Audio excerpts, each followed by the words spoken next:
I'm going to start off with a couple of questions just to help you to understand a little bit about the people that are here and their perspectives.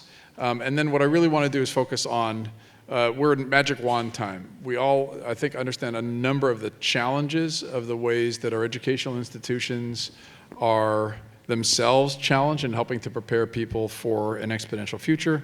And I really want to focus on solutions. Like how can we, what are the ways we can start to conceive of how we can completely reshape these institutions? So I'm going to start off way to my left with Esther Wojcicki.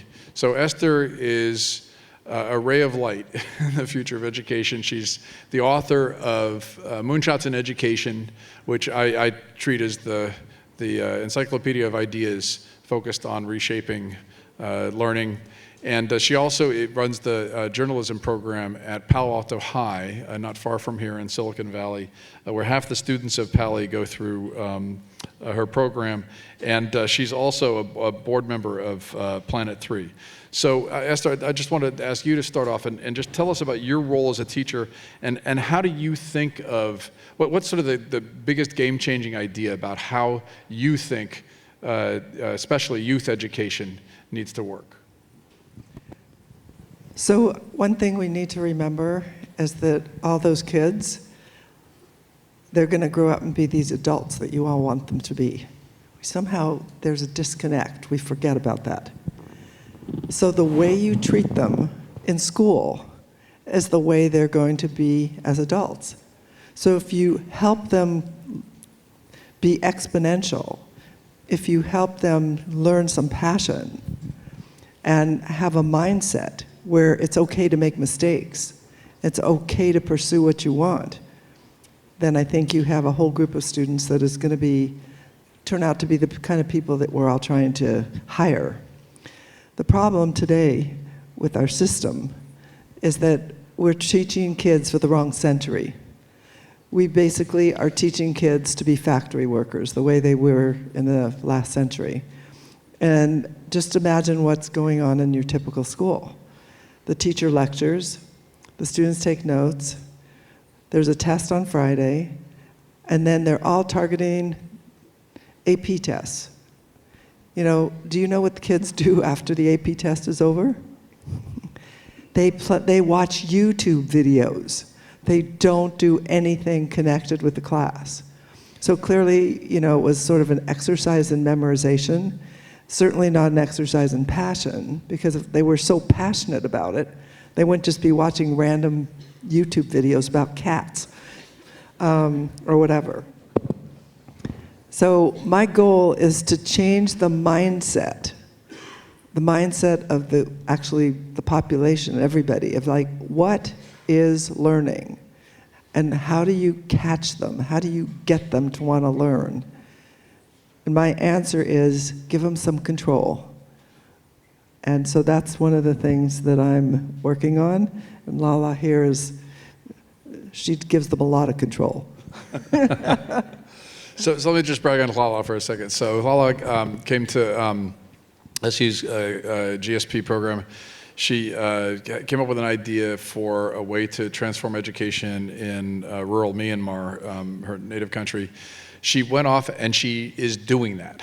so she came to another program at SU about a year and a half later and told me all that she had accomplished since that initial program. And so maybe you can, I think you've got a video to bring up, and maybe you can just give people a little bit of an overview of how you're approaching this problem of trying to get learning into the hands of students and helping to upgrade teachers so that they can actually be able to deliver sort of that next generation learning experience. Thank you. I myself was a student with loss of learning disability, but I made it all the way through Harvard and graduated. Now I have a daughter.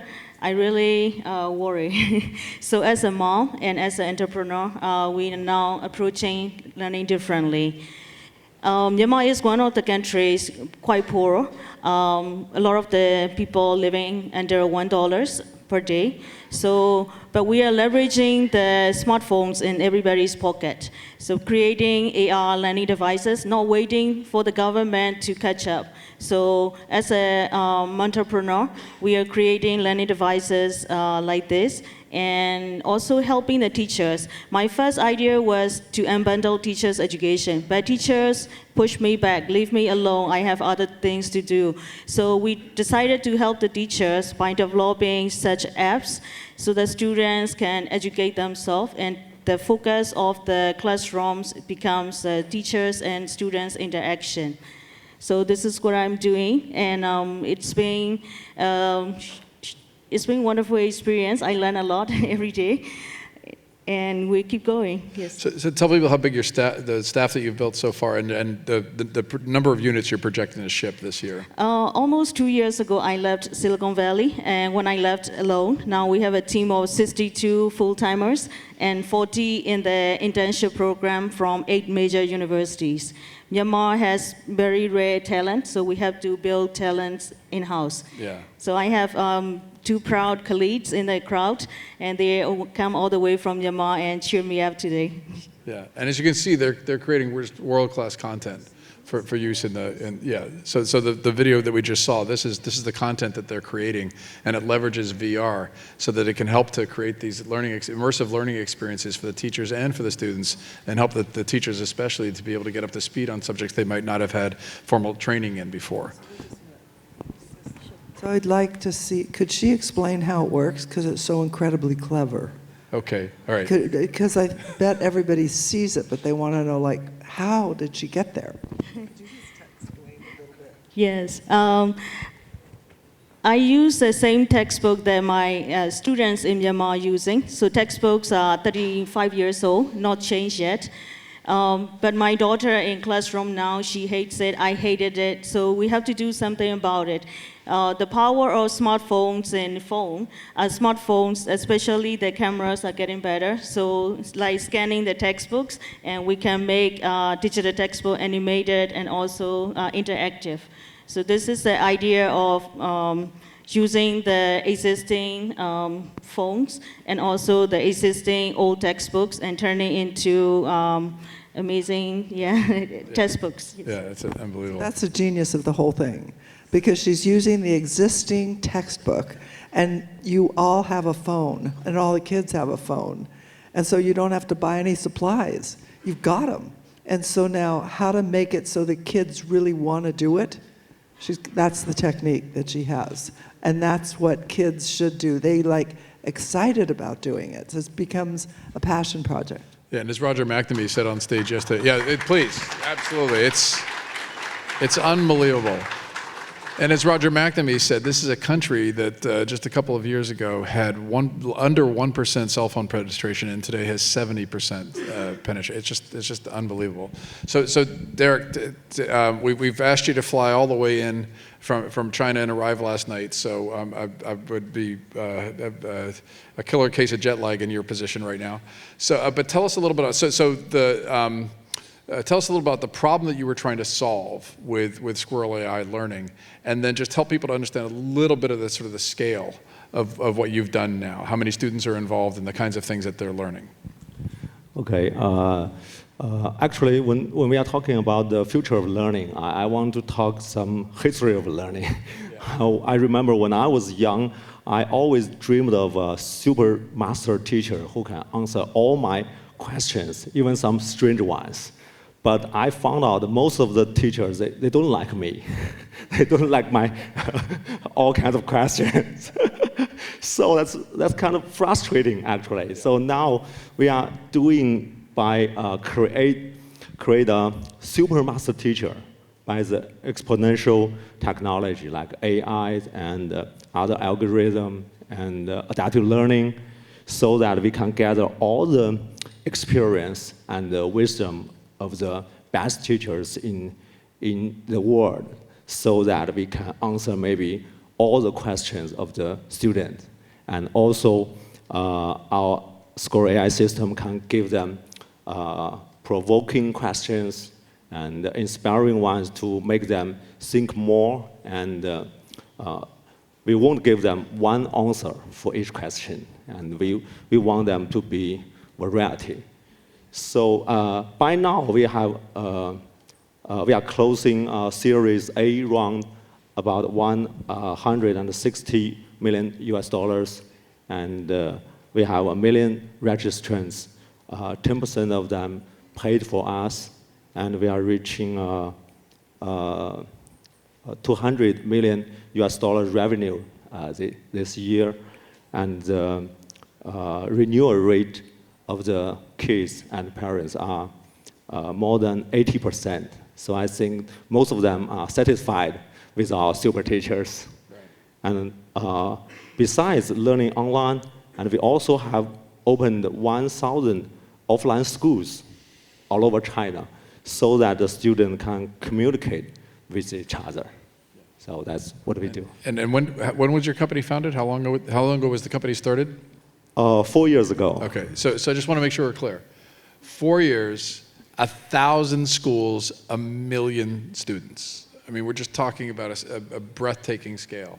And the context, the thing that fascinates me so much is that these students, in many cases, they have fairly traditional schooling during the day, but then they've got the opportunity to be able to pick out the things that they need to learn the most, and they've got an AI program that is helping them based on what's unique about them. They've been queried, they've been quizzed so that the AI understands more about them and can tailor the information the kid is going to need to see to help them to get past the thing they most need to learn.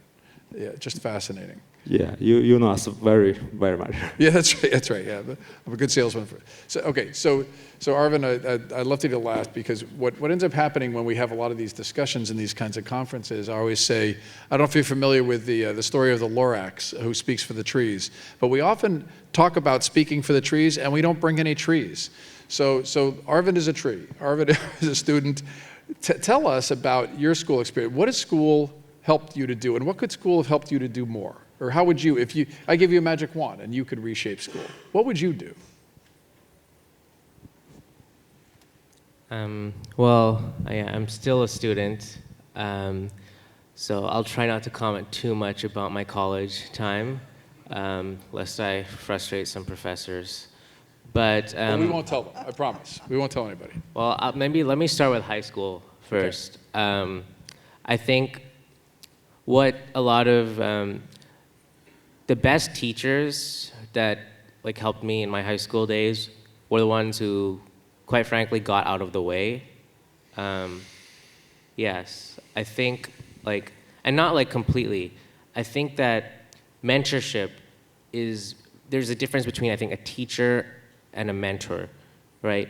And I think the best teachers were the ones who acted like mentors, which is they come in just when they need to and point you in the right direction, and then they get out, right?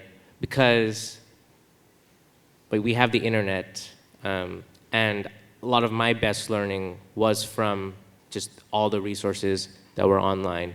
I can talk about music as an example, like in my poem. My music teacher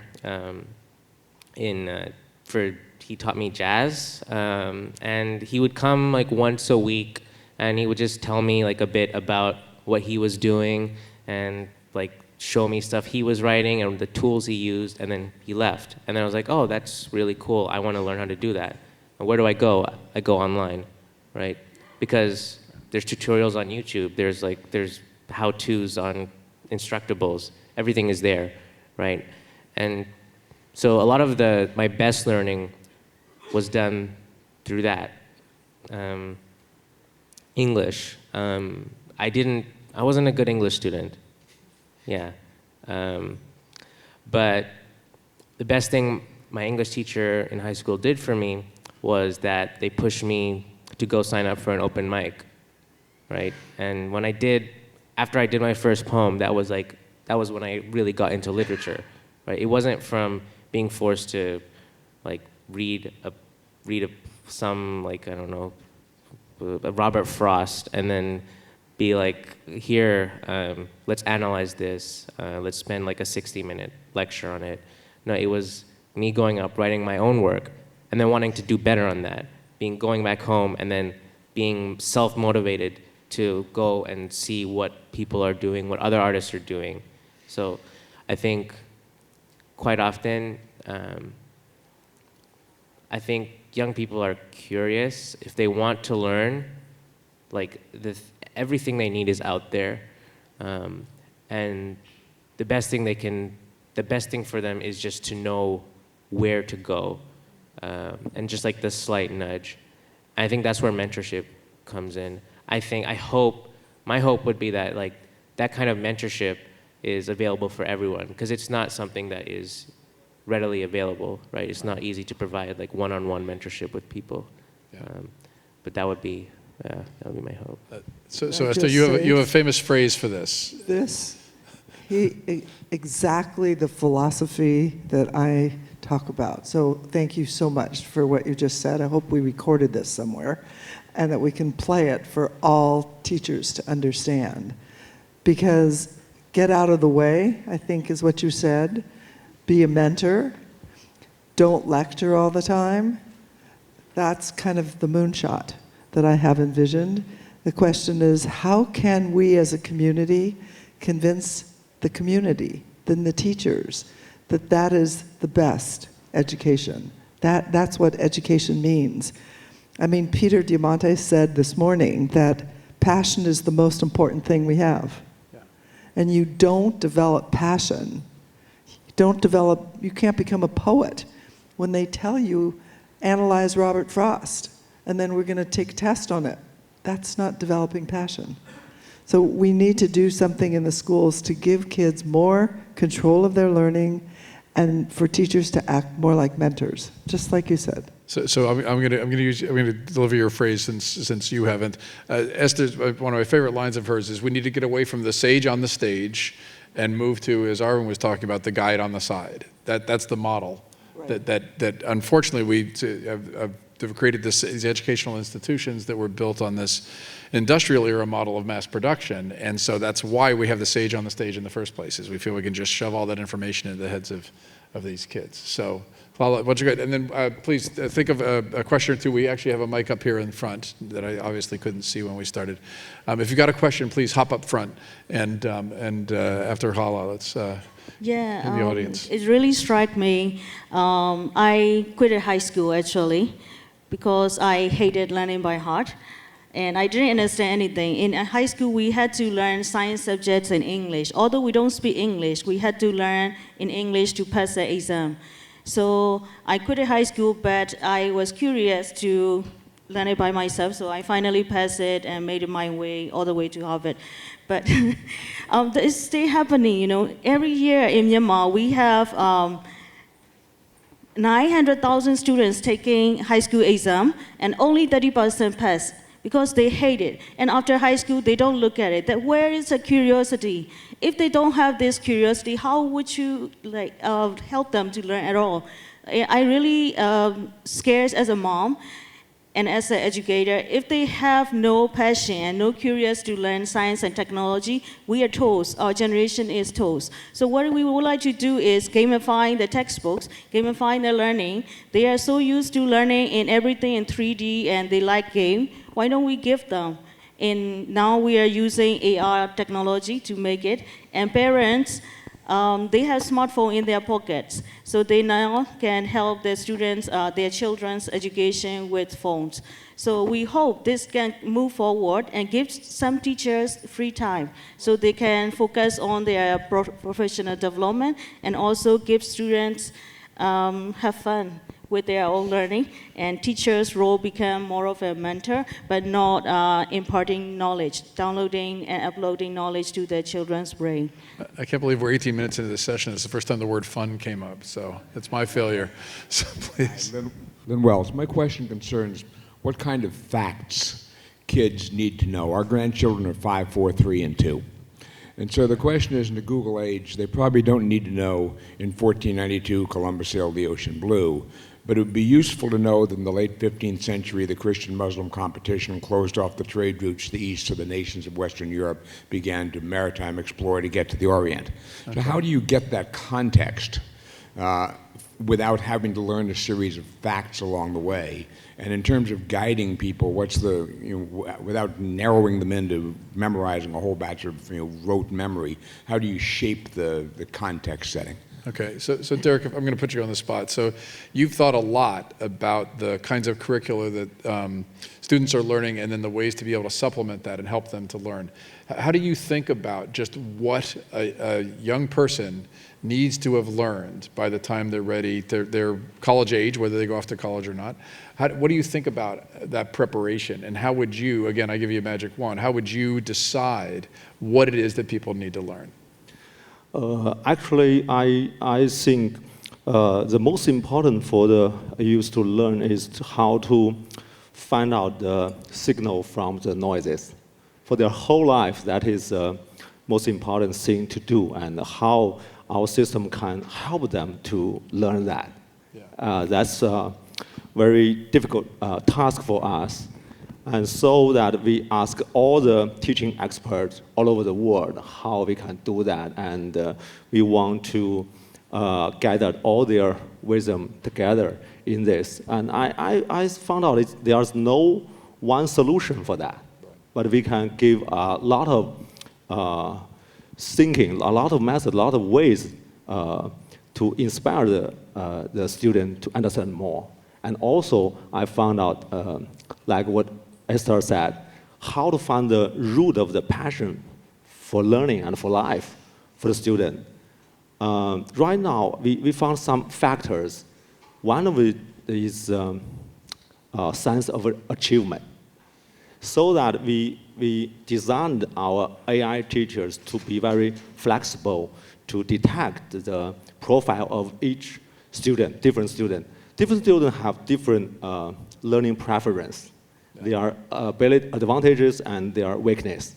If we can allocate, if we can know that to be very specific, so we can give them suitable things, and suitable ways for them. For example, I won the first prize in the Olympic math games, but my ancient Chinese was very bad.